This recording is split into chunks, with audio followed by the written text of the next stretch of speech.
The best quality hybrid and traditional photo lighting and shooting videos are available for you at ShootSmarterUniversity.com. And they're less than $10 a piece, too. Hi, this is Paul Gero. I'm a portrait and wedding photographer based in Ladera Ranch, California. Thanks for being here. I wanted to share a little bit about what I've picked up about how to optimize the focus for mirrorless cameras, and specifically this Fuji X Series camera.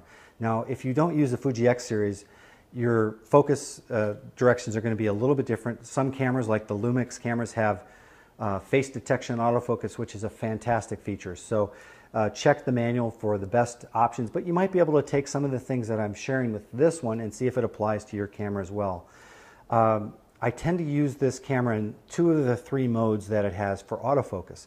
It has continuous focus, or continuous, which is like the servo focus. It has single shot, which is like one shot AF, and it has manual focus. I tend to use it in manual or continuous focus primarily, and mostly manual. How I use it is manually is I can adjust my focus point around 49 different areas, moving with my thumb, and I'll talk about that in a minute. But I use the AFL or the AE lock button on the back of the camera to actually autofocus into that position. So it's like the best of both worlds. I have a little bit of autofocus to touch it up, tweak it, and then if I have to, I can use manual focus just to tweak it.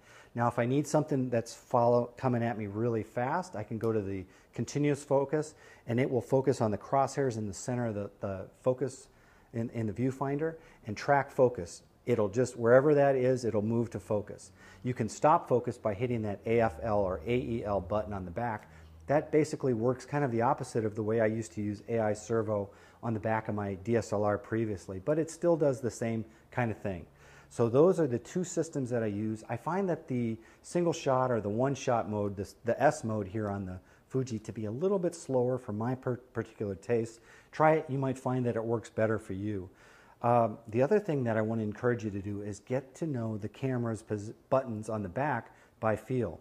Know where the AF button is so that you can hit that either on the left side or with the latest firmware with the down arrow. Try to do that by feel, because when you're looking at a scene, you can almost begin to envision where your focus point is going to be when you see a scene. Now, I tend to use my focus points along those weighted thirds in a grid, and so I tend to work in that area. In the past, I used to use center point focus because it was the most accurate predictive autofocus. But now I don't have to just limit myself to that, which I really love, because I can get those sharp, sharp eyes on the corner of a frame, which is how I like to focus.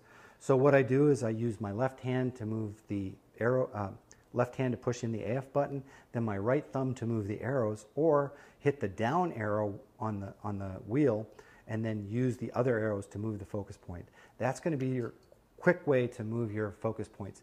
And also know that if you hit the AF button and the center, the menu OK, what that does is it brings the focus point back to 0. So if you ever get in a situation where you're not sure where it is, you can always do that by feel. Those are just a few of the tricks that I use to kind of make my mirrorless Fuji X-E1 work better for me and work much faster and much more accurately. So also, there's going to be a firmware upgrade July 7th, 2013. Be sure and do that upgrade, because that should also help speed up the autofocus and also do some nice other features like focus peaking, at least if that's what the rumors are saying. So hope that's true. Thanks for being here. Thanks for watching DiscoverMirrorless.com. Be sure and sign up, and we'll talk to you later. Bye.